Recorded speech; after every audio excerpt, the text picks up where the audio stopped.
je t'aime, je suis avec toi, aux promesses suprêmes qui se tient ma foi. La sombre vallée n'a plus de terreur, l'âme consolée, je marche avec mon sauveur. Non, jamais tout seul, non, jamais tout seul. Jésus, mon sauveur, me garde, jamais ne me laisse seul. Non, jamais tout seul, non, jamais tout seul. Jésus, mon sauveur, me garde, jamais ne me laisse seul. Oh, yeah.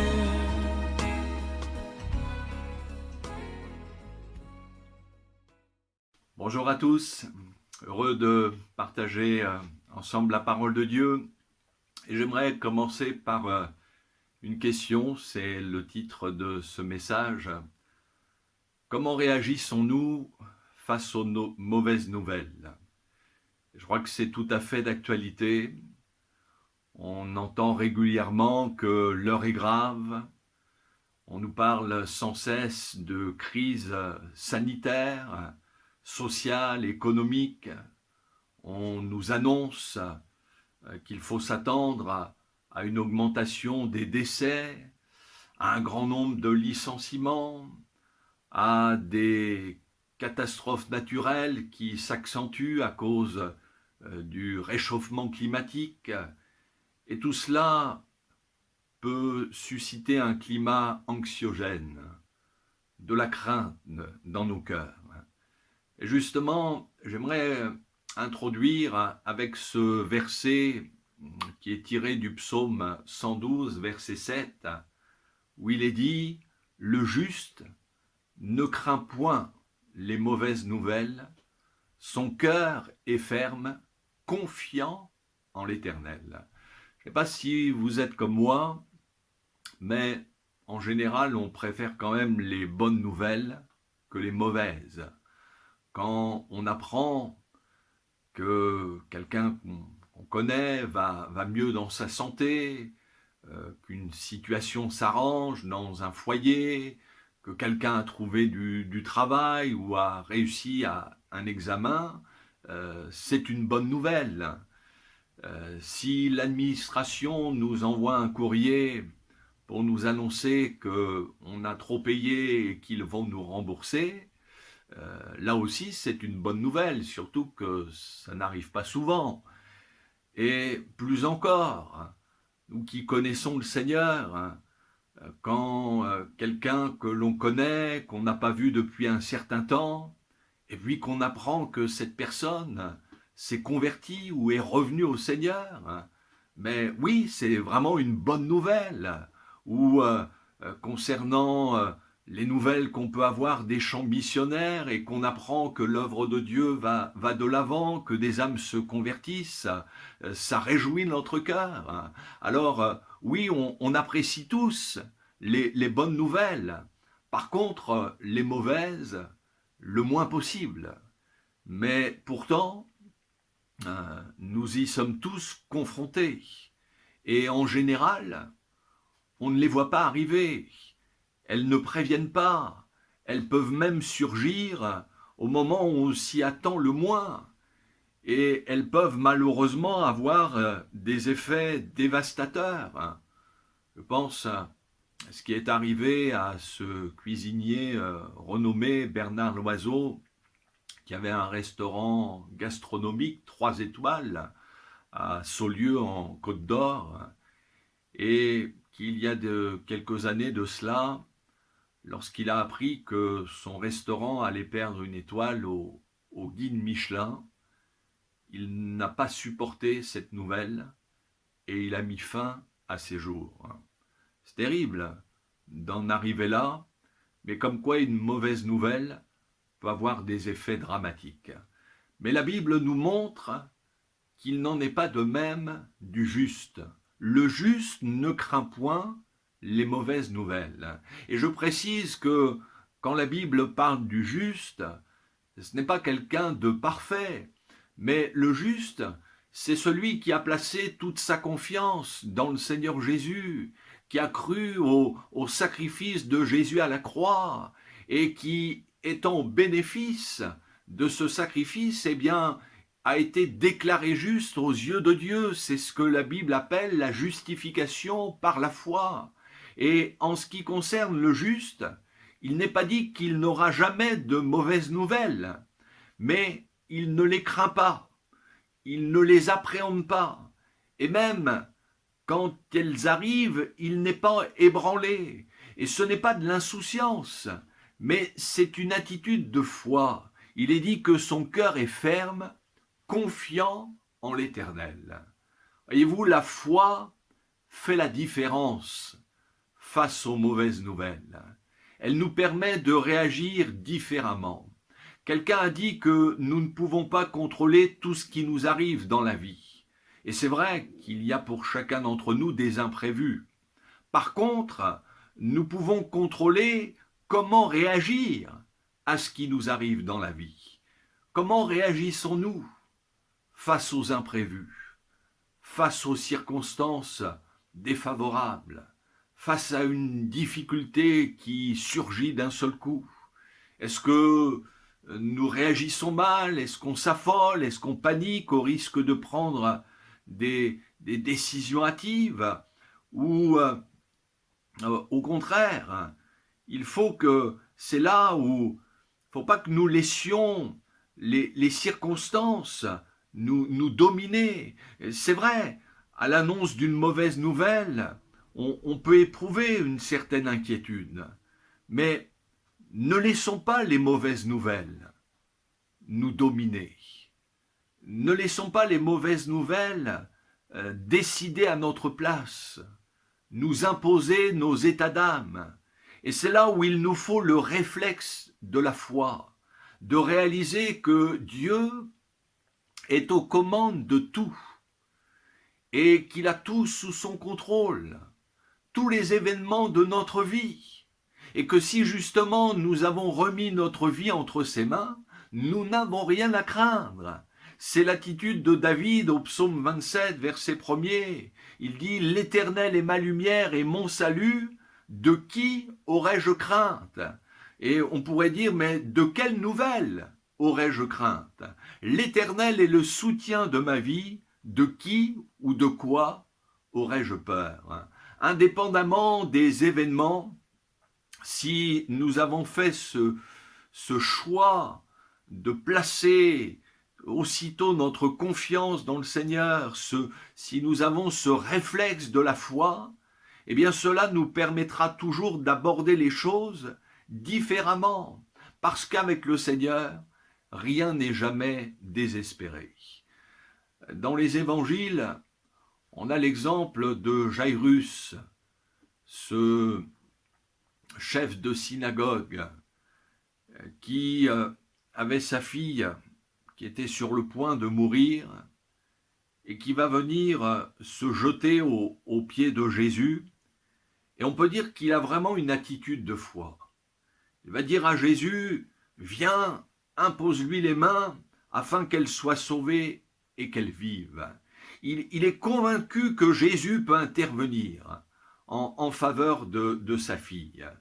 Jésus part avec lui parce qu'il honore sa foi pour se rendre dans la maison où se trouve sa fille. Et là, en chemin, des gens qui viennent de sa maison vont lui annoncer cette terrible nouvelle. Ta fille est morte. Pourquoi importuner davantage le maître? C'est comme s'il lui disait, mais c'est plus la peine d'avoir recours à Jésus. C'est trop tard, il ne peut plus rien. Ta fille est morte. Terrible nouvelle. Et il y avait de quoi pour ce père d'être effondré et de se poser bien des questions. Se dire, mais quand même, j'ai fait confiance au Seigneur. Je croyais qu'il allait intervenir en faveur de ma fille. Et au lieu que la situation s'arrange, elle s'aggrave. Et parfois, c'est ce qui peut aussi nous arriver. On prie pour un sujet, on prie pour que le Seigneur intervienne, et au lieu que la situation s'arrange, elle s'aggrave. Et c'est là où l'ennemi de nos âmes peut parfois subtilement venir nous dire « mais ça ne sert à rien de prier ». Et la Bible nous invite à prendre le bouclier de la foi, avec lequel on peut éteindre les traits enflammés du malin.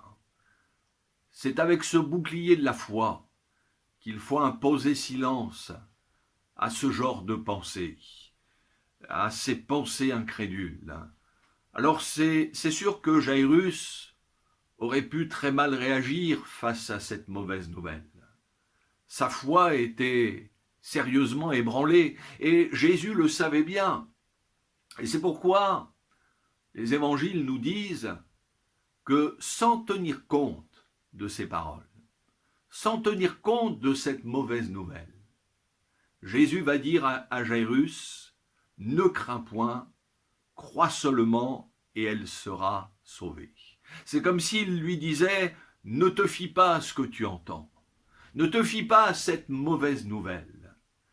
Même si tout semble te dire qu'il n'y a plus rien à faire, ne te laisse pas dominer par la crainte, mais fais-moi confiance, ne crains point, crois seulement. » Si nous voulons marcher sur le chemin de la foi, il y a aussi des propos dont il ne faut surtout pas tenir compte, parce qu'ils sont là pour nous démolir, pour nous décourager, pour nous influencer dans le mauvais sens.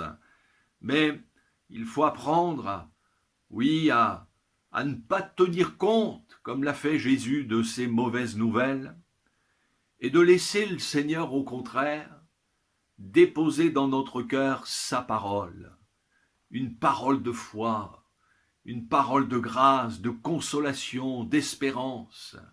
Et pour Jairus, la parole de Jésus, ne crains point, crois seulement, l'a fortifié dans sa foi. Et au lieu d'être désespéré ou même révolté à l'égard du Seigneur, on voit un père qui se contente de suivre Jésus calmement jusque dans la chambre où se trouve le corps sans vie de sa fille. Il ne sait pas ce qui va se passer, mais il est dans la paix. Et il va assister à un miracle extraordinaire, puisque Jésus va rendre la vie à sa fille. On peut dire que Jairus a expérimenté cette parole du psaume 112. Le juste ne craint point les mauvaises nouvelles, son cœur est ferme, confiant en l'Éternel. Et nous aussi, c'est pas juste un verset, on peut citer comme ça, mais nous pouvons le vivre, pouvons expérimenter cette parole face aux imprévus, aux circonstances défavorables qui pourraient susciter tant d'inquiétudes, de tourments dans nos pensées. Laissons le Seigneur poser sa main sur nous pour nous fortifier intérieurement et faire en sorte que nous restions dans la paix, le cœur ferme. Je ne dis pas qu'il va nous éviter les mauvaises nouvelles, mais il va nous préparer afin que nous puissions y faire face. Pense encore à ce récit des évangiles, les noces de Cana que l'on trouve dans l'évangile selon Jean au chapitre 2, où Jésus va miraculeusement changer l'eau en vin. Et quand on lit un tel récit, l'avantage qu'on a, c'est que nous connaissons la fin de l'histoire. Nous savons que ça se termine bien. Alors dans ces conditions, c'est facile de dire eh bien que avec Jésus, nous n'avons rien à craindre. Mais quand on est dans le vif de l'action, que le problème est là, devant nous, c'est autre chose. Et là encore, il faut vraiment mettre sa foi en action. Alors dans ces noces de Cana, la fête battait son plein, et il va arriver un imprévu, une mauvaise nouvelle pour ses époux. Il n'y avait plus de vin. Alors on pourrait dire ce n'est pas si grave que cela, mais il faut savoir qu'à cette époque, dans la culture juive, c'était vraiment vécu comme un drame, parce que dans ces mariages qui se préparaient des mois à l'avance, il fallait que rien ne manque. C'était un point d'honneur que de bien accueillir les conviés. Et avant que Jésus n'intervienne miraculeusement, les époux auraient pu en conclure que leur mariage était gâché et que le déshonneur allait les suivre longtemps. À ce moment-là du récit, quand il y a cette mauvaise nouvelle qu'il n'y a plus de vin, oui, il y avait de quoi pour ces époux d'être effondrés, abattus. Mais nous savons comment les choses se sont terminées.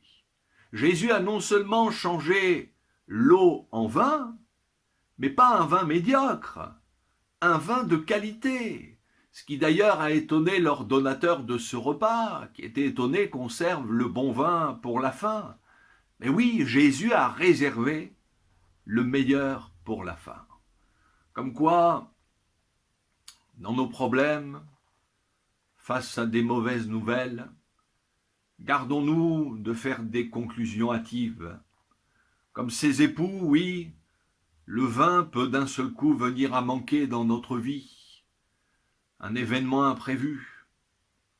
On nous découvre une maladie grave, un cancer, une tumeur, qui peut nous toucher ou toucher les nôtres. Et là, on a de quoi être effondré. Du jour au lendemain, on peut être licencié. Nos projets peuvent être complètement chamboulés.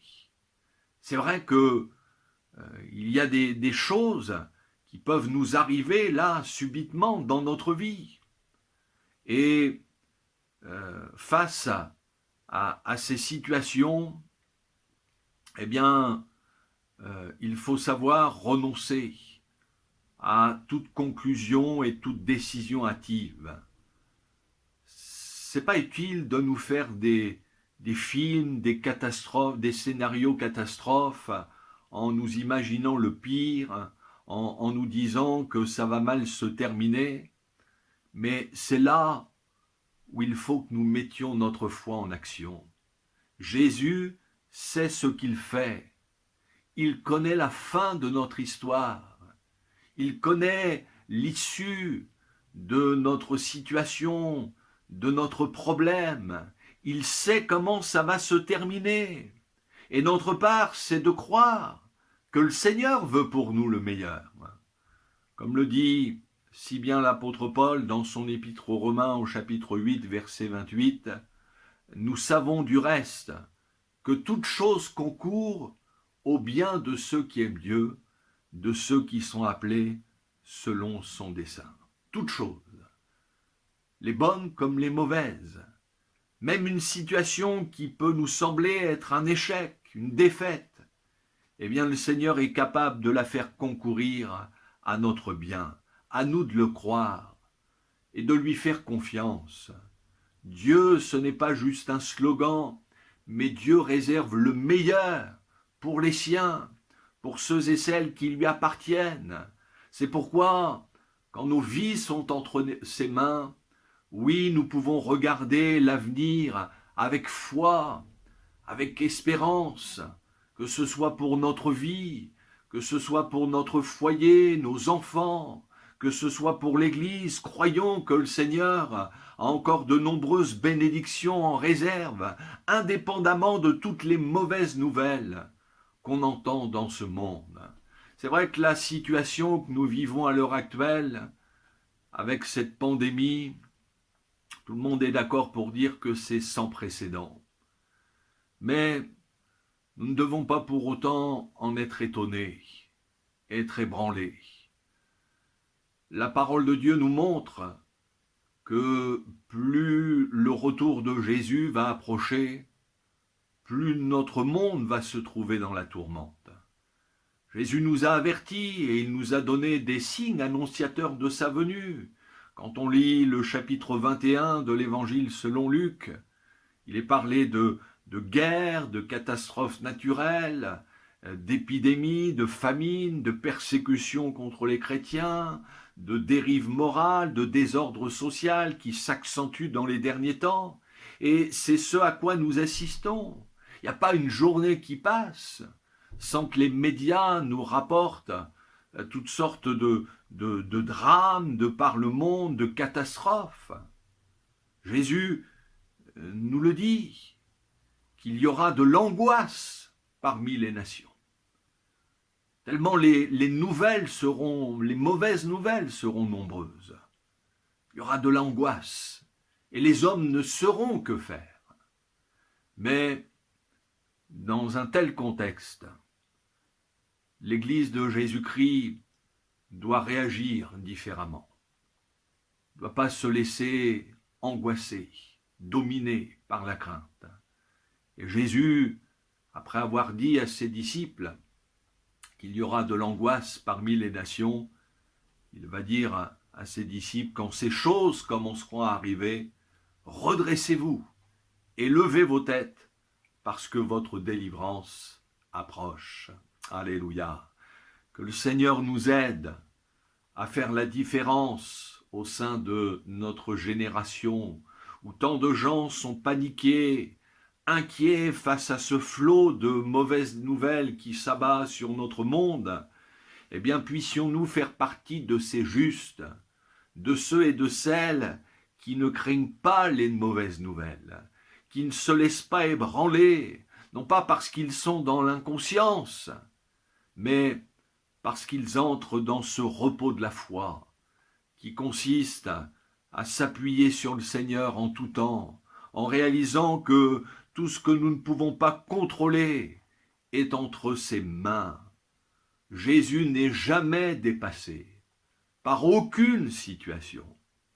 Alors, si de mauvaises nouvelles viennent à surgir, restons dans la paix, mettons notre foi en action, en réalisant que le Seigneur est aux commandes de tout, qu'il veut le meilleur pour nous, qu'il agira en notre faveur.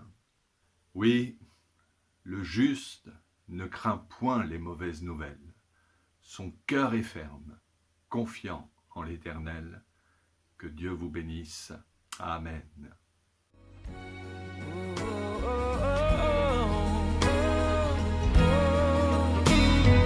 Les dangers accourent, subtils, inconnus. De près, ils m'entourent. Plus près est Jésus, qui dans le voyage, oh, me redit c'est moi.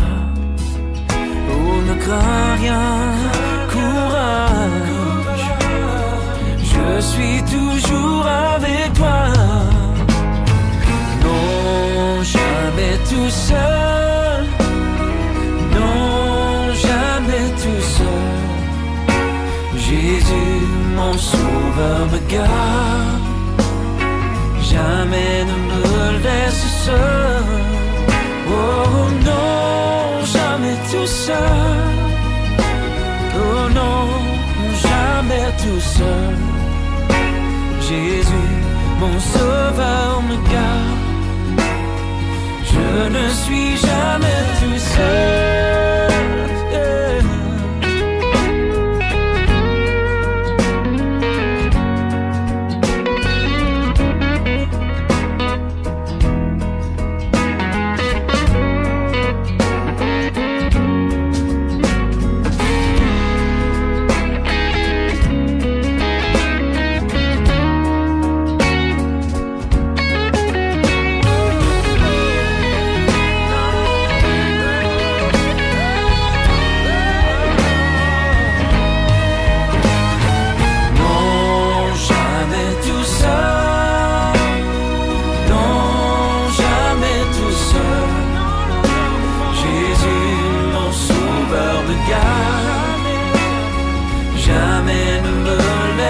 seul. Oh non, jamais tout seul. Oh non, jamais tout seul. Jésus, mon sauveur me garde. Jamais ne me laisse seul. Oh, oh, oh.